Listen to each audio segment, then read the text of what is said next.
Yung mga kaawa-awang empleyado na alam ko yung empleyado ng House of Representatives, kayo po'y matitino, mararangal, honest, yung miyembro ng Technical Working Group. Subalit kinakailangan ko lang hingin ito bilang proseso sa aming pagbubuo ng kasong kriminal.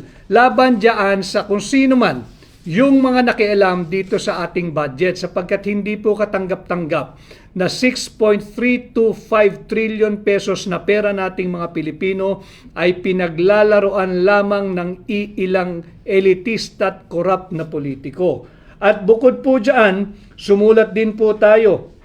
Yung sa House po ay natanggap ito kahapon ng 11 o'clock ng umaga. At yung doon naman po sa Senate Secretary, kay Senate Secretary Renato Bantug Jr., sumulat din po tayo na humihingi din po ng mga pangalan, ito po yan, ng mga miyembro ng Technical Working Group ng Senado at hinihingi nga po natin ito para naman makita rin natin sino ba yung bumubuo ng Technical Working Group ng Committee on Finance ng Senado. Dahil nga sinisisi nga nila yan Natatandaan nyo yung isang senador na naguhugas kamay, hindi raw po niya nabasa at hinayaan na lamang niya yung mga staff niya magpuno ng mga blanco. Kaya nga sabi natin, i-demote mo yung sarili mo, i-promote mo yung staff mo. Ikaw ang maging staff, sila ang maging senador. Total, hindi mo ginagawa yung sagradong mandato ng iyong tanggapan bilang senador na pahalagahan, bantayan at susuriing mabuti yung pera at kaban nating mga Pilipino. Ganon din ang ating mga abogado ay nag-file po ng motion kahapon at kanina diyan po sa Korte Suprema. Hinihingi po ng ating mga abogado na makapag-issue ng subpoena duces tecum. Ano po ibig sabihin nun?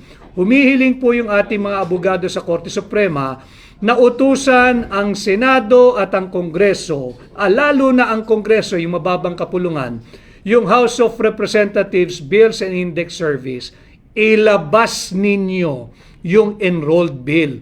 Sapagkat kausap ko lamang kanina si Congressman Sid Ungab, yung aking kapwa petitioner at maisog na kinatawan ng 3rd District ng Davao, si Congressman Sid Ungab. Hanggang sa ngayon ay wala pong maipakitang enrolled bill ang mababang kapulungan. Humiling na po tayo sa Korte Suprema mag-issue ng subpoena para ilabas yung original copy ng enrolled bill. Ito po yung ating motion. I-final din ito kahapon. So tuloy-tuloy po yung ating kaso, hindi po natin pinababayaan ito at ating patuloy na pinasisinungalingan yung sinasabing itong usapin sa budget ay political lamang. Hindi po. Criminal po ang pinag-uusapan natin. Hinahanap natin kung sino yung maaari na nating kasuhan ng criminal case sapagkat isa pong falsification of legislative document, isa pong usurpation of legislative authority, ilan lamang po ito bukod pa sa violation of RA 319, yung tinatawag po nating anti-graft law, ang ginawa nila dito sa hindi makatarungan at unconstitutional na pagpasa ng ating 2025 budget. Binabalik ko po ang usapin sa budget sapagkat ito po ang tunay na issue, hindi po yung impeachment. We're going to tackle as well the impeachment. At kanina nga nagpahayag na si Vice President Inday Sara Duterte, God save the Philippines. Tama po yun, God save the Philippines at kayo po ay katulong natin sa paglalaban dito sa maanumalyang ginagawa nila sa Pilipinas. Ninanakaw po ang pera nating mga Pilipino. Hindi po natitigil dyan. Bukod sa pera at kaban ng yaman nating mga Pilipino, pati ang posisyon ng pangalawang Pangulo ay nanakawin din nila. Nagyayabang ang mababang kapulungan, halos magti-300 na raw po na kongresista ang pumirma dito sa impeachment laban kay Vice President Inday Sara Duterte. At alam po ninyo, yung 300 na yan, wala po yan.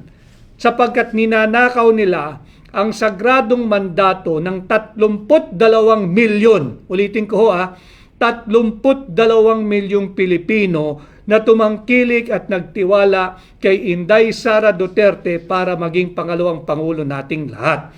Ninanakaw po ito ng iilang elitistang mambabatas. 300, lagay mo ng 300 silang pumirma riyan o less than 300. 300 na elitistang mambabatas ang ninanakaw ang posisyon ng pangalawang Pangulo sa 32 milyong Pilipino na malaya democratically, lawfully, legally, and constitutionally elected Inday Sara to be our Vice President. So ito po ang ating bantayan. At uulitin ko, babalik ko po kayo sa sentro, ang ginawa nilang impeachment case laban kay Inday Sara ay isang malaking distraction. Linalansi po tayo, linalayo sa higit na malaking usapin, yung unconstitutional 2025 budget. Sabi po ni Vice President Inday Sara Duterte, sa huli, ang tagumpay ay ang sambayanang Pilipino. And I agree with her. At yung kanyang sinasabing panawagan, God Save the Philippines, lahat po tayo kumilos. Lahat tayo kumilos. Nakakatawa, meron pong basihan doon yung insurrection sa impeachment sa kanya. Meron pang sedition dahil daw siya nagsalita sa isang rally na nagpapahayag ng kanyang saloobin laban sa napakaraming katiwalian na ginagawa ng Marcos administration. Wala pong insurrection doon. Ang insurrection po ay may mga armadong tao na sa kalsada na nananawagang pabagsakin ang gobyerno. Meron na ho ba kayong nakitang may armas na nagrarally diyan sa kalsada na nananawagan na pabagsakin ng gobyerno? Wala rin pong sedition doon sapagkat meron na bang isang malaking kaguluhang naganap at ang sinisigaw ay patalsikin si Bongbong Marcos. Ito po yung mga elemento ng kasong insurrection at sedition. Makikita natin na talagang hindi pinag-aralan, hindi naman natin sila talaga asahan dyan. Talagang winawalang hiya po nila, linalapastangan at sinasalaula ang rule of law. They do not uphold, they do not respect, and they do not defend our Constitution. Yan naman o, ang advokasya sinusulong at hinihingi ng hakbang ng maisog. We have always been calling for the upholding, the respect, and the defense of our Constitution. Usapin po ito ng bawat Pilipino sapagkat pera ninyo ang pinaglalaroan ng mga tiwaling mambabatas. So ito nga po, itong transmitted na yung articles of impeachment laban kay Vice President Inday Sara Duterte. Bagamat ito po ay isang diversyon, nais ko lang pong ibahagi sa inyo yung aking personal na opinion bilang Pilipino, bilang abogado, bilang maisog. Alam mo ninyo, ang trinansmit nila ay yung 4th impeachment complaint. Yung pang-apat, hindi ba't naririnig ninyo lagi na pagka ang impeachment ay within a period of 1 year, isa lamang ang maaaring proseso? May period po iyan eh. Ano na po nangyari doon sa unang 3 impeachment complaint? Bakit inuna yung 4th impeachment complaint? Sasabihin nila kasi nakakuha na ng higit sa 1/3. Wala po tayong debate ron. Pero titingnan po ninyo yung date. Tingnan nyo yung date kung kailan final.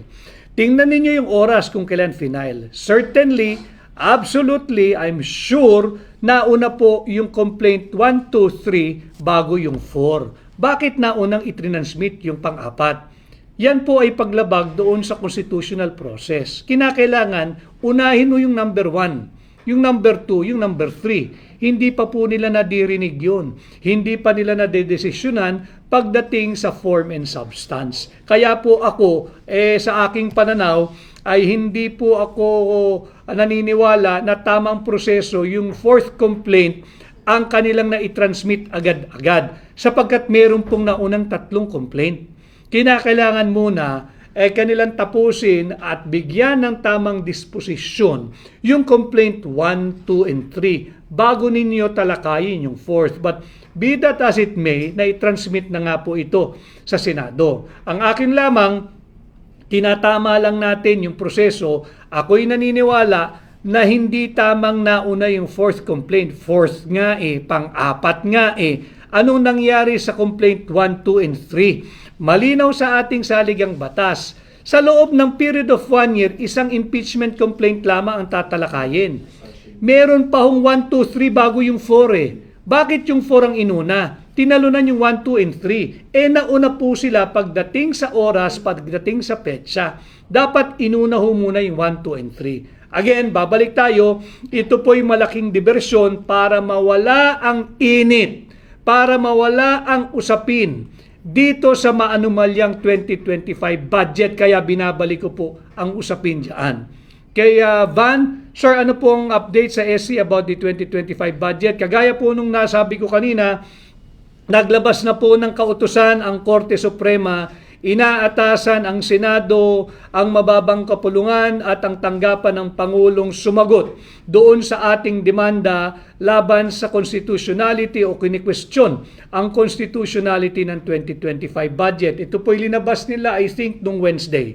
Naglabas po ng kautusan ng Korte Suprema, binibigyan ng non-extendable 10-day period ang Senado, ang House of Representatives at ang tanggapan ng Pangulo na sumagot doon sa ating demanda laban sa 2025 budget. At ganun nga din yung nasabi ko kanina, sumulat na po tayo sa Senate Secretary at dyan po sa Secretary General ng House of Representatives, hinihingi po natin yung mga pangalan ng mga empleyado ng Senado at ng House of Representatives na bumubuo doon sa tinatawag na Technical Working Group o yung Technical Working Staff. Para nang sa ganon, mabuo po natin yung ating pagbibuild up ng kaso at masampahan na po natin yung mga pumirma ng Blankong Bicameral Conference Committee report at kung kaninong makating kamay yung nagsulat ng mga halaga doon sa patlang o blanco na iniwanan po ng mga miyembro ng Bicameral Conference Committee. Pananagutin po natin yan. At sumulat na rin po tayo dito sa Korte Suprema, nag-file po ng motion ang ating mga abogado na humingi ng makapag-issue ng subpoena duces tecum. Ano po yun? Hinihiling po namin sa Korte Suprema na utusan ang House of Representatives, Bills and Index Service, ilabas ninyo yung enrolled bill kung meron. Pero base sa aking pakikipag-ugnayan kay Congressman Sid Ungab, si Congressman Sid Ungab, ulitin ko 2 beses itong naging chairman ng Committee on Appropriation, isang beses naging vice chairman ng Committee on Appropriation at naging chairman din po ito ng Committee on Ways and Means ng House of Representatives. Marunong po ito heavyweight ito pagdating sa pagpasa ng budget. Alam niya ang tamang proseso at nagkausap po kami kanina, wala hong maipakita, walang mailabas na enrolled bill ang House of Representatives Bills and Index Service. Mahalaga yon sapagkat yung pinakita po namin sa inyo mga blankong Bicameral Conference Committee report na ratified, signed, approved, and filed doon sa House of Representatives Bills and Index Service, kinakailangan pareho sila nung enrolled bill. Pag yung enrolled bill may laman, kinakailangan may managot sapagkat tapos na po yung proseso Ang gagawin na lamang doon, ipiprint na lang. Kaya hinihingi natin yung kopya ng enrolled bill na hanggang sa ngayon ay hindi nila mailabas. Kaya tumakbo na tayo muli sa Korte Suprema. Nag-request po tayo through isang motion na mag-issue ng subpinahan na yung Bills and Index Service ng mababang kapulungan, ilabas yung enrolled bill na yan. Yan lang naman ho yan Ang usapin dito, simple. Ilabas niyo yung enrolled bill. Ibangga natin doon sa blankong BICAM report. Magkakaalaman ho yan. Ilabas ninyo yung General Appropriations Bill. Kahit yun, ipakita din ninyo, matetrace po natin yan. Tama si Pangulong Duterte. Huwag ninyong paglaruan ang transaksyong gobyerno. Napakaraming papel po niya, napakaraming kopya. Hindi ninyo mapeperpekto ang inyong krimen. Ito na nga, inahabol namin kayo sa ngalan ng transparency and accountability. So yun yung update natin. Tuloy-tuloy po tayo. Hindi tayo magbibigay ng kahit na anong espasyo sa ngalan ng transparency and accountability.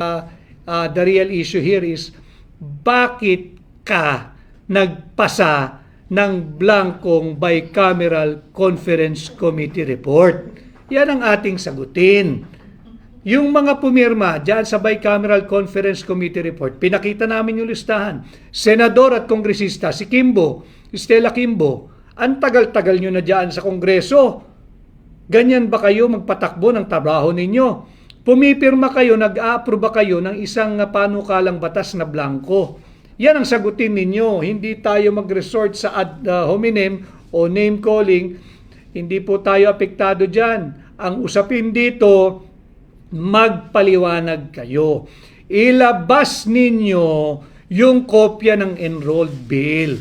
Pabalik-balik na kayo dyan sa Senado, pabalik-balik na kayo dyan sa Kongreso, nagkaugat na kayo dyan, umugat na yung inyong incompetence, nagpapasa pa rin kayo ng blankong final, ratified, signed, approved, and filed Bicameral Conference Committee report. Mahiya naman kayo sa sambayan ng Pilipino. Gampanan naman ninyo yung sinumpaang tungkulin ninyo bago kayo pumasok dyan sa trabaho bilang mangbabatas. Ito ho yung usapin ngayon, itong articles of impeachment na transmitted na sa Senado, alam ho ninyo, distraction malaki. Gusto nilang wag nating pag-usapan yung budget, bulilyaso po sila, na-corner sila, huling-huli po sila. Kitang-kita, unang sinabi, nagsisinungaling daw si Pangulong Duterte. Sinong sinungaling ngayon? At nung naiipit na, iba na kwento, wala raw pananagutan ng Executive Department. Akala ko ba fake news kami? Akala ko ba malisyoso kami? Bakit ngayon ang kwento nyo na wala kayong pananagutan at problema yan ng Legislative Department? Nagtuturoan na ho sila at habang sila ay naghigit na nagpapaliwanag, lalo po silang nalulubog at kinakain ng kumunoy na sila rin ang sarili nila ang gumawa. Kay Mike, Attorney, di ba may 10-day rule po sa impeachment filing before yan ipasa sa Senate? Means mali ang process. Yung 10-day po kasi na-override yan pag nakakakuha sila ng 1/3 na pirma. Higit nga po sa 1/3. Wala pong debate ron. Bigay na natin sa kanila yon. Kayo, nalulungkot kayo. Tama rin. Yung sinabi ni Vice President, Pangulo na tuloy tawag ko, kay Vice President Inday Sara Duterte, nakakahiya na ang estado ng ating bansa kung iahambing mo at ipapahatid mo